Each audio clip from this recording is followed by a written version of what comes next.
اعوذ باللہ من الشیطان الرجیم بسم اللہ الرحمن الرحیم۔ معزز ناظرین، آج ہم پیارے آقا صلی اللہ علیہ وآلہ وسلم کی حدیث کے مفہوم کے مطابق یہ بیان کرنے کی کوشش کریں گے کہ انسان کے مر جانے کے بعد، دنیا سے چلے جانے کے بعد کون سے اعمال باقی رہتے ہیں جو اس کو فائدہ یا نقصان دیتے رہتے ہیں۔ مسلم شریف کی حدیث ہے کہ آقا دو عالم جناب محمد مصطفیٰ صلی اللہ علیہ وآلہ وسلم نے فرمایا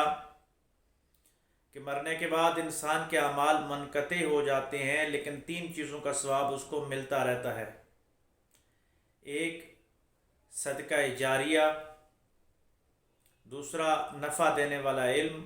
اور تیسرا اس کی اولاد کی دعائیں، نیک اولاد کی دعائیں۔ یہ 3 اعمال ایسے ہیں کہ اگر ہم دنیا سے چلے بھی جاتے ہیں تو اللہ تبارک و تعالیٰ ان کو جاری و ساری فرماتا ہے، اور اس کی وجہ سے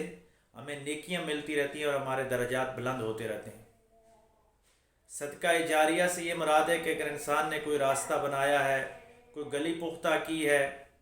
کسی کو پانی لگوا کے دیا ہے، کسی غریب کا گھر آباد کیا ہے، کسی کے بچوں کو تعلیم دی ہے، بچوں کو تعلیم دینے کے لیے اخراجات برداشت کیے ہیں، تو یہ وہ دائمی عمل ہیں کہ مرنے کے بعد بھی انسان کی نیکیوں میں اضافہ کرتے رہتے ہیں۔ اور دوسری طرف نیک اولاد، اگر اچھی اولاد کے انسان تربیت کر کے جاتا ہے، ایسی اولاد جو رسول اللہ صلی اللہ علیہ وآلہ وسلم کے دین پہ چلتے رہے، تو وہ جتنی دعائیں کرتی ہیں ہر نماز کے میں وہ دعا کرتی ہیں، رب اغفر لی ولوالدی، اپنے والدین کے لیے جو دعائیں کرتی ہیں، اللہ تبارک و تعالیٰ اس کی وجہ سے بھی والدین کے نامہ اعمال میں نیکیاں لکھتے رہتے ہیں اور ان کے درجات بلند ہوتے رہتے ہیں۔ اور نفع دینے والا علم، علم ایسی چیز ہے، دین کا ہو یا دنیا کا ہو، نیک علم کسی نے کسی کو دیا ہے تو جب تک وہ آگے پھیلاتا رہے گا۔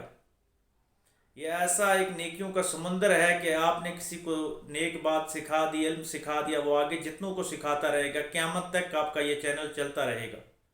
تو کوشش کریں کہ لوگوں کو علم سکھائیں، صدقہ جاریہ کے کام کریں اور اپنی اولاد کو نیک تربیت کریں۔ لیکن اس حدیث کی گہرائیوں میں اگر دیکھا جائے تو جس طرح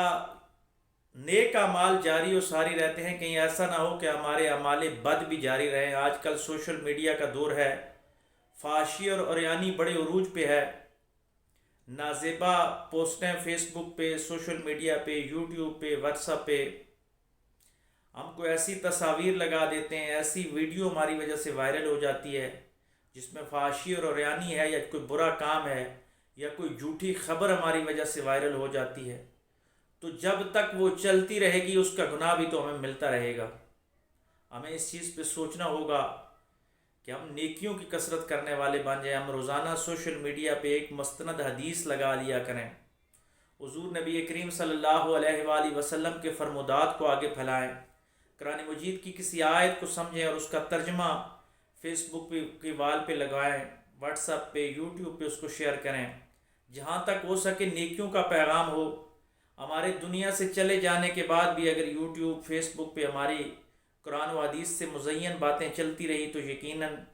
یہ ہمارا ذخیرہ نیکیوں کا ہمارے درجات قبر میں بھی بلند کرتا رہے گا۔ لیکن خدا نخواستہ کوئی ایسی بات جو گناہوں کا سبب بنی، اگر ہمارے چلے جانے کے بعد وہ سوشل میڈیا پہ چلتی رہی یا کسی بھی جگہ وہ جاری و ساری رہا وہ عمل، تو اس کی وجہ سے کہیں ایسا نہ ہو کہ ہم خسارے میں چلے جائیں اور ہمارے گناہوں میں اضافہ ہوتا رہے۔ ہمیں ہر وہ کام کرنا چاہیے جس سے ہماری نیکیوں میں اضافہ ہو۔ اگر ہمارے گناہوں میں اضافہ ہوگا تو قیامت کے دن اس کا انجام بہت ہی برا ہوگا۔ اللہ تبارک و تعالیٰ ہمیں ہر حال میں نیکیاں جاری رکھنے کی توفیق عطا فرمائے اور برائیوں سے بچنے کی توفیق عطا فرمائے۔ وآخر دعوانا ان الحمد للہ رب العالمین۔